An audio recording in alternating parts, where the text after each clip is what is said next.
Hello students, आज का हमारा टॉपिक है प्रोग्राम सेल डेथ या apoptosis. So basically cell death क्या होती है? तो सेल डेथ बायोलॉजिकल इवेंट है ऐसा जो सेल को अपने फंक्शंस करने से रोक देता है। और सेल डेथ को हमने ऑब्जर्व किया हायर प्लांट्स में या एनिमल्स में, जो कि एक प्रेडिक्टेबल पैटर्न को फॉलो करते हैं फॉर द प्लांट बॉडी या एनिमल बॉडी के डेवलपमेंट के लिए, और रिस्पॉन्स करते हैं उनके पैथोजेनिक इन्फेक्शंस को भी। पैथोजेनिक इन्फेक्शन से मीन्स है, मान लीजिए किसी भी सेल को किसी वायरस या बैक्टीरिया ने इन्फेक्ट कर दिया है, तो इस सेल को यहीं पे डेड कर दिया जाएगा, जिससे कि ये आसपास ये डिजीज़ स्प्रेड ना हो, ना फैले। तो इसको ना फैले, इसके लिए क्या ज़रूरी है? सेल की डेथ ज़रूरी है, जिससे ये आगे स्प्रेड नहीं होगा। तो ये पैथोजेनिक इन्फेक्शन आगे अपने आसपास की सेल्स को इन्फेक्ट नहीं कर पाएगा, ये इन्फेक्शन यहीं रुक जाएगा। तो दैट मीन्स इस वजह से ये सेल डेथ ज़रूरी है। और फॉर द डेवलपमेंट से मीन्स है, यहाँ पे आपने हमारी फिंगर्स तो देखी है, फिंगर्स किस तरीके होती है अपनी, उन फिंगर्स के बीच में जो गैप पाया जाता है, एक तरीके का डेवलपमेंट है सेल डेथ के लिए। यहाँ पे सेल डेथ के थ्रू यहाँ पे सेल बनने से कंट्रोल किया जाता है, यहाँ की सेल्स को कंट्रोल किया जाता है सेल डेथ के थ्रू, जिससे यहाँ पे सेल्स नहीं बनती है और हमारी ओनली फिंगर्स क्रिएट होती हैं। तो एक बहुत मेजर डेवलपमेंट है हमारी बॉडी का। नेक्स्ट, अब हम बात करेंगे types of cell death. So cell के टाइप डेथ के बेसिस पे दो प्रकार की है, non program cell death and programmed cell death. Non programmed cell death में ओनली हम बात करते हैं नेक्रोसिस की, दैट मीन्स जिसमें सेल डेथ को प्रोग्राम, दैट मीन्स कोई प्रोसेस इंक्लूड नहीं होता है। दूसरा, प्रोग्राम सेल डेथ में आते हैं non inflammatory and pro inflammatory affects, जिसमें नॉन इन्फ्लामेटरी में आता है अपोप्टोसिस और ऑटोफेगी, और प्रो इन्फ्लामेटरी में आता है नेक्रोप्टोसिस एंड पायरोप्टोसिस, जो दोनों के दोनों क्या है? प्रोग्राम्ड नेक्रोसिस हैं। अब हम बात करेंगे नेक्स्ट नेक्रोसिस की। अभी हमने जस्ट बात करी थी कि नॉन प्रोग्राम्ड सेल डेथ होती है, दैट मीन्स इसे प्रोग्राम नहीं किया जाता। इसमें डिफाइन किया जाता है कि ये अनकंट्रोल्ड सेल डेथ होती है, जिसको हम कंट्रोल नहीं कर सकते। दैट्स वाई इसे बोला गया नॉन प्रोग्राम्ड सेल डेथ, क्योंकि इसे हम कंट्रोल नहीं कर सकते, तो दैट मीन्स ये प्रोग्राम्ड नहीं है। और ये रिस्पॉन्स किसके लिए करती है? इन्फेक्शन के लिए करती है, टॉक्सिन्स के लिए करती है, केमिकल्स के लिए, या फिर कोई इंजरी हो जाए या एक्सीडेंटल सिचुएशन हो जाए, तब ये ऐसी सिचुएशन होती है नेक्रोसिस की।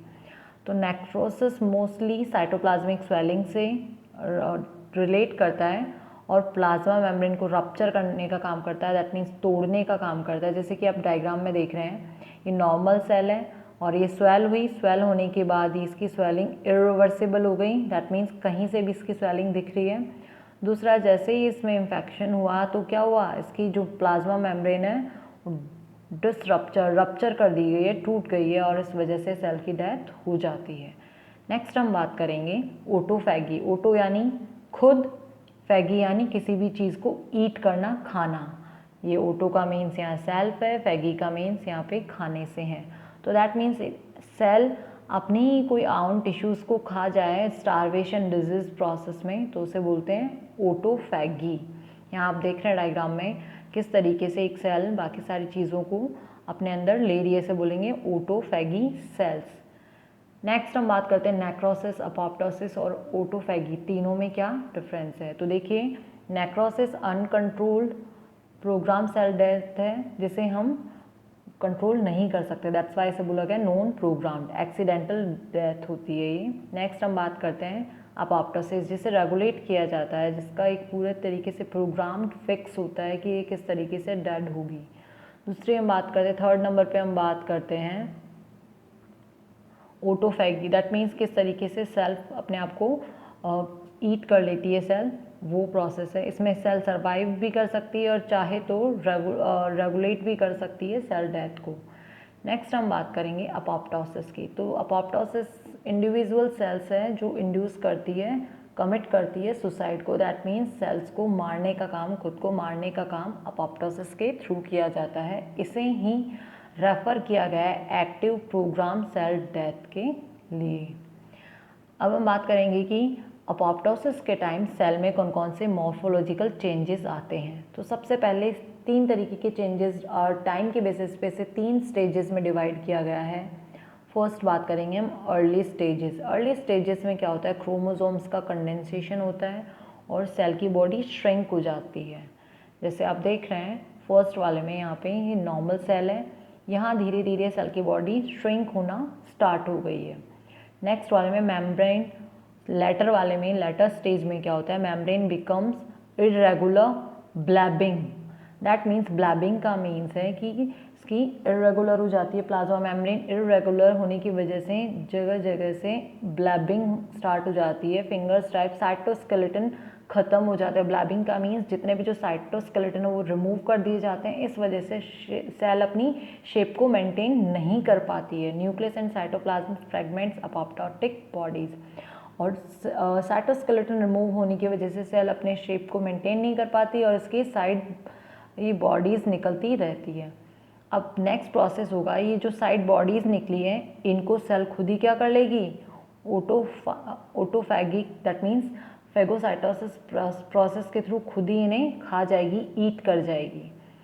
नेक्स्ट हम बात करते हैं the enzymatic regulations. That means apoptosis को कौन से एंजाइम्स उसे रेगुलेट करते हैं। दैट मीन्स स्टार्टिंग कहीं ना कहीं एंजाइम्स तो होती होगी, तो वो कौन से एंजाइम है जो इसको इनिशिएट करने का काम करते हैं। तो सबसे पहले बात करते हैं अपोप्टोसिस को इनिशिएट करने के लिए एक फैमिली है एंजाइम्स की जिसे बोलते हैं कैस्पेज। कैस्पेज को अगर हम डिफ्रेंशिएट करें तो C4 and ASP, C4 and ASP is for aspartate and ases का मीन्स है प्रोटीएज, यानी cysteine aspartate dependent protease family आती है कैस्पेजेस में, जो रेगुलेट करती है इसके सभी फंक्शंस को जो आगे वर्क करेंगे। कैस्पेज ज़रूरी है यहाँ पे अपोप्टोसिस के सिग्नलिंग के लिए, से स्टार्ट करने के लिए। तो ये एंजाइम्स होते हैं जो सिंथेसाइज होते हैं सेल के अंदर ही और stored in the cell as inactive procaspase. और अगर ये सेल के अंदर है तो इनएक्टिव स्टेज में रहेंगे जब तक कि इन्हें सिग्नल नहीं मिलेगा और प्रोकैस्पेज के फॉर्म में ये इनएक्टिव स्टेज में रहेंगे।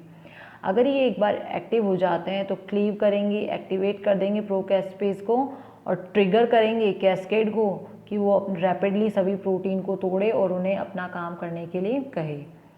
सो नेक्स्ट हम बात करेंगे कि किस तरीके से रैपिडली ये अपने आसपास की सेल्स को डाइजेस्ट करते हैं फेगोसाइटोसिस सेल के थ्रू।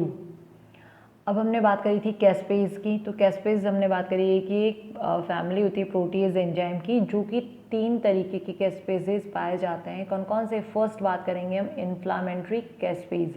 इसमें 3 कैस्पेज हैं, caspase 1, 4 and 5। Caspase 1, caspase 4, caspase 5। That means inflammatory caspase है, यानी स्टार्टिंग का काम करता है। नेक्स्ट बात करेंगे इनिशिएटर, यानी इनिशिएट इनको एक्टिवेट करने का काम करता है। एग्जीक्यूट करने का काम कौन करेगा, इनिशिएटर, स्टार्ट करने का काम। इसमें आएगा caspase 2, caspase 8, caspase 9 and caspase 10। Next third type है कैस्पेज का अफेक्टर कैस्पेज, जिसमें हम बात करेंगे caspase 3, caspase 6 and caspase 7।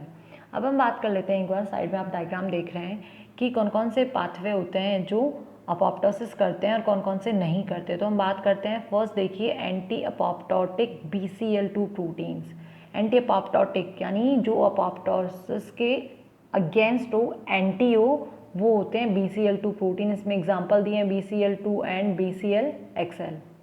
Next हम बात करें प्रो अपोप्टोटिक, यानी अपोप्टोटिक से पहले की जो सिचुएशन है वो है 3 प्रोटीन्स आते हैं, 1, 2 एंड 3 प्रोटीन्स है BH के, उसमें बैक्स एंड बाक दोनों इंक्लूड किए गए हैं। नेक्स्ट है प्रो अपोप्टोटिक BH3 प्रोटीन्स में आएगा bad, beam, bid, Pama and Noksa.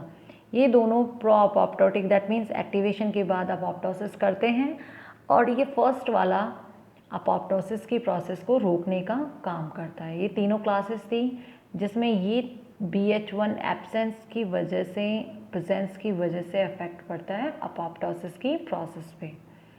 Next हम बात करते हैं मैकेनिज्म कैसा होता है अपोप्टोसिस का। तो इसमें स्पेसिफिक 3 प्रोटीओलाइटिक कैस्केड होते हैं जो अलग अलग उनका मैकेनिज्म होता है जो सेल को सुसाइड करने के लिए कमिट करते हैं, और इसके लिए उन्हें एक्टिवेटर्स चाहिए होते हैं। वो एक्टिवेटर्स कौन से होते हैं? जो सेल को सिग्नल्स पहुंचाते हैं। लास्ट क्लास में हमने सेल सिग्नलिंग के बारे में बात करी थी, प्लाज्मा मेम्ब्रेन वाले चैप्टर में। हमने बताया था कि लिगेंड्स सेल को रिसेप्टर्स के थ्रू एक्टिवेट करते हैं, तो उसमें आएगा TNF alpha and lymphotoxin and Fas ligand, FasL short name है इसका। ये लिगेंड्स हैं जो सेल को सेल डेथ के लिए एक्टिवेट करेंगे। Third, that may be triggered by dangerous reactive oxygen species, या कोई भी ऑक्सीजन स्पीसीज को ले सकते हैं एज ए लिगेंड। नेक्स्ट हम बात करेंगे कि कौन कौन से पाथवेज में पाए जाते हैं। तो हम बात करते हैं सेल को डेड करने के लिए 2 पाथवेज होते हैं। फर्स्ट होता है माइटोकॉन्ड्रियल पाथवे यानी इंट्रिंसिक पाथवे, दूसरा होता है death receptor extrinsic pathway. Mitochondrial pathway को हम इंट्रिंसिक पाथवे भी बोल रहे हैं, यानी यहाँ माइटोकॉन्ड्रिया की ज़रूरत पड़ेगी। सेकेंड वाले को डेथ रिसेप्टर पाथवे, जिसे हम बोल रहे हैं एक्सट्रिंसिक पाथवे। अब देखिए नेक्स्ट में आपको दिखाया गया है PCD यानी प्रोग्राम सेल डेथ। ये दोनों पाथवेज आपको यहाँ स्टडी करवाए गए हैं, इंट्रिंसिक और एक्सट्रिंसिक एक साथ है। ये तीनों के तीनों पाथवे कैसे चलते होंगे? तो सबसे पहले देखिए एक्सट्रिंसिक पाथवे में सबसे पहले डेथ लिगेंड आएगा, वो डेथ रिसेप्टर्स को एक्टिवेट करेगा। लिगेंड रिसेप्टर पे बाइंड होता है तो उससे एक्टिवेट होगा, और वो इनिशिएटर कैस्पेज 8 हमने बात करी थी। इनिशिएटर कैस्पेज जो क्या थे? Caspase 2, caspase 8, caspase 9 and caspase 10। वो क्या करेंगे? अफेक्टर कैस्पेज को एक्टिवेट करेंगे, जो था 3, 6 और 7। तो यहाँ 3 वर्क कर रहा है, वो एक्टिवेट करेगा प्रोग्राम सेल डेथ को। अब देखिए इंट्रिंसिक पाथवे में DNA डैमेज हुआ या फिर P53 जो as a cancer enzyme work करता है वो एक्टिवेट होता है। उसकी वजह से माइटोकॉन्ड्रिया से साइटोक्रोम C रिलीज होते हैं और ये कैस्पेज 9 को इनिशिएट करवाते हैं, और ये सीधा जाता है अफेक्टर कैस्पेज 3 पे और प्रोग्राम सेल डेथ को एग्जीक्यूट करने का काम करता है। नेक्स्ट देखिए हम बात करेंगे इंट्रिंसिक पाथवे को। वाइडली हम समझेंगे कि क्या होता है। तो इंट्रिंसिक पाथवे होता है, सबसे पहले बात करते हैं सेल के अंदर, वो पाथवे जो सेल के अंदर ही एग्जीक्यूट हो, सेल के जिसमें सेल के अंदर के लिगेंड्स वर्क करें। जैसे मान लीजिए ये सेल है तो यहाँ बाहर से नहीं आएंगे, ये रॉन्ग है। अगर बाहर से लिगेंड आते हैं तो ये इंट्रिंसिक नहीं होता है। इसके लिए सेल के अंदर से ही इसमें लिगेंड्स आएंगे जो इसको एक्टिवेट करेंगे, तो उसे बोलेंगे हम इंट्रिंसिक पाथवे। इस इंट्रिंसिक पाथवे में क्या होता है? रिस्पॉन्ड करते हैं DNA, या DNA डैमेज होता है, या फिर सेल जो भी loss of cell survival factors है, कुछ सेल का लॉस हो जाता है, सेल स्ट्रेस में होती है, तो ये इंट्रिंसिक पाथवे एक्टिवेट होता है, ये वर्क करेगा। यहाँ पे बैलेंस किया जाता है एंटी अपोप्टोटिक सिग्नल्स के थ्रू। यहाँ वर्क करेंगे, कौन कौन काम करेगा यहाँ पे, कौन कौन से प्रोटीन्स वर्क करेंगे? अपैफ1, साइटोक्रोम C, ATP एक्टिवेट होंगे और प्रो कैस्पेज 9 को एक्टिवेट करेंगे, और जिससे कैस्पेज एक्टिवेट होके अपोप्टोसिस का काम करेंगे। तो सबसे पहले देखिए हम बात कर रहे हैं यहाँ पे इंट्रिंसिक पाथवे। इंट्रिंसिक पाथवे सबसे पहले कहाँ जा रहा है? सबसे पहले वो जा रहा है यहाँ पे इंट्रिंसिक पाथवे से जा रहा है माइटोकॉन्ड्रिया में। माइटोकॉन्ड्रिया एक्टिवेट होगा, माइटोकॉन्ड्रिया जैसे ही एक्टिवेट होता है ये साइटोक्रोम C पे जाएगा। साइटोक्रोम C पे जाने के बाद ये अपोप्टोसोम का एक कॉम्प्लेक्स बनाएंगे, फिर कैस्पेज के बाद में सेल डेथ अपने आप हो जाएगी। देखिए इस डायग्राम को हम वाइडली समझते हैं। सबसे पहले देखिए सेल के अंदर कई बार सेल डैमेज हो जाती है, ये डैमेज के साइन है, सेल डैमेज हुई। इस डैमेज की वजह से यहाँ से ही सिग्नल मिलेगा बाक्स को, बाक्स एक्टिवेट होगा। ये activation of pro apoptotic factor है, यानी एक्टिवेट हो गया प्रो अपोप्टोटिक फैक्टर। उसने क्या किया? माइटोकॉन्ड्रिया पे गया और इसने छोटे छोटे पोर्स बनाना स्टार्ट कर दिए। जैसे ही इससे पोर्स बनते हैं, इन पोर्स से साइटोक्रोम C जो माइटोकॉन्ड्रिया के अंदर पाया जाता है ये रिलीज़ हो जाता है बाहर, और जैसे ही ये रिलीज़ होता है सेल से अपैफ1 आता है। ये देखिए सेल से अपैफ1 आया और साइटोक्रोम C और अपैफ1 दोनों बाइंड होंगे और दोनों के दोनों प्रो कैस्पेज 9 को कैस्पेज में एक्टिवेट कर देंगे। प्रो कैस्पेज का मतलब होता है अभी ये इनएक्टिव स्टेज में है, लेकिन ये साइटोक्रोम सी एंड अपेफ1 मिलके से एक्टिवेट करने का काम करेंगे, यानी प्रो कैस्पेज से कैस्पेज 9 तक सिचुएशन। जैसे ही कैस्पेज 9 आएगा ये क्या करेगा, ये भी प्रो कैस्पेज 3 को एक्टिवेट करेगा, जिससे वो कैस्पेज 3 में चेंज होगा और अपोप्टोसिस का प्रोसेस कंप्लीट हो जाएगा। तो ये था इंट्रिंसिक पाथवे, दैट मीन्स इसमें सेल के अंदर से ही सिग्नल मिलता है रिसेप्टर को, जिससे वो वर्क करता है। नेक्स्ट देखिए एक्सट्रिंसिक पाथवे, यानी इसमें सेल को सिग्नल आउटसाइड से मिलते हैं, बाहर से, सेल के बाहर से सिग्नल्स मिलते हैं, और फिर इसमें डेथ रिसेप्टर्स पाए जाते हैं जिनको एक्टिवेट करना पड़ता है, जैसे फाज है, TNF है, DR है, DRY है, DR5 है। ये सब के सब लिगेंड्स हैं जो इनको एक्टिवेट करना पड़ता है, जो मेजर रोल होता है इनका इसमें। नेक्स्ट हम बात करेंगे डिस्क की, जिसे बोलते हैं डेथ इंड्यूस्ड सिग्नलिंग कॉम्प्लेक्स, जो जिसका एक्टिवेट होना ज़रूरी है एक्सट्रिंसिक पाथवे के लिए, और जिससे ये अफेक्ट करेगा, बिल्कुल जैसे इंट्रिंसिक पाथवे वर्क कर रहा था वैसे ही ये भी यहाँ पे वर्क करेगा। देखिए यहाँ पे इंट्रिंसिक पाथवे के लिए डेथ लिगेंड आके प्लाज्मा मेम्ब्रेन के रिसेप्टर पे बाइंड होता है, रिसेप्टर पे जैसे ही बाइंड होगा रिसेप्टर एक्टिवेट होगा, कैस्पेज पे पहुँचेगा, कैस्पेज से सिग्नल जाएगा प्रोटीएज पे, और प्रोटीएज से सेल डेथ पे।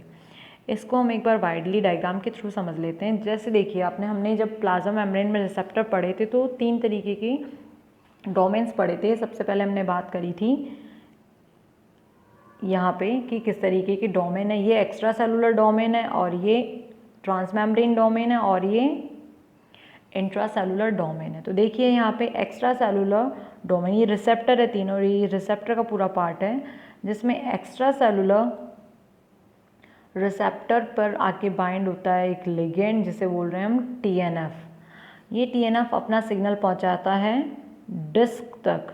ये तीनों आप देख रहे हैं, डेथ, डोमेन, ट्रेड और फेड, ये तीनों के तीनों डेथ इंड्यूसिंग सिग्नल कैस्केड हैं, जो यहाँ पे सिग्नल लेने का काम कर रहे हैं।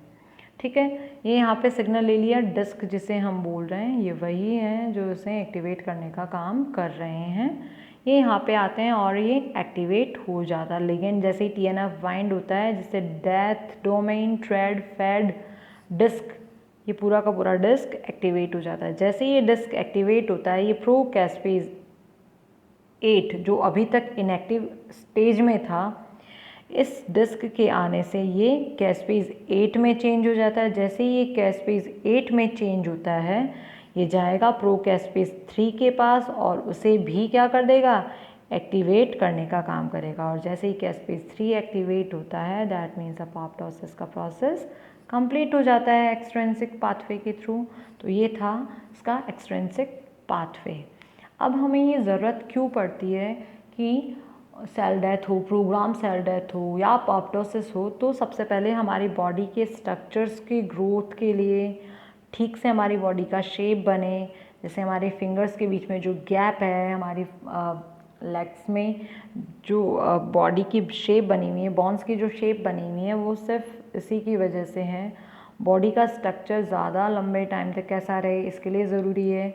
और ये सेल की साइज़ को रेगुलेट करने का काम करता है, सेल का बैलेंस बनाए रखने का काम करता है, और टिश्यूज़ और ऑर्गन्स को भी कंट्रोल करने का काम करता है प्रोग्राम सेल डेथ और अपोप्टोसिस। नेक्स्ट हम बात कर लेते हैं कि सबसे पहले जर्मन साइंटिस्ट कार्ल वॉगर्ट द्वारा फर्स्टली डिस्क्राइब किया गया था 1842 में प्रोग्राम सेल डेथ को। फिर नेक्स्ट हम बात करते हैं 1885 में एनाटॉमिस्ट थे वॉल्टर फ्लेमिंग, उन्होंने बताया था प्रोग्राम सेल डेथ का पूरा प्रोसेस, उन्हें डिस्क्रिप्शन दिया था उसका। उसके बाद जॉन ई सुल्स्टन ने इसके लिए उन्हें नोबेल प्राइज़ मिला था 2002 में। उन्होंने मेडिसिन बनाई थी, इसकी रिसर्च की थी अपोप्टोसिस पे, जिसके लिए इनको अवार्ड दिया गया था। आई होप आप लोगों को प्रोग्राम सेल डेथ या फिर अपोप्टोसिस समझ में आ गया होगा। अगर कुछ क्वेश्चंस पूछना चाहते हैं तो आप पूछ सकते हैं। Thank you.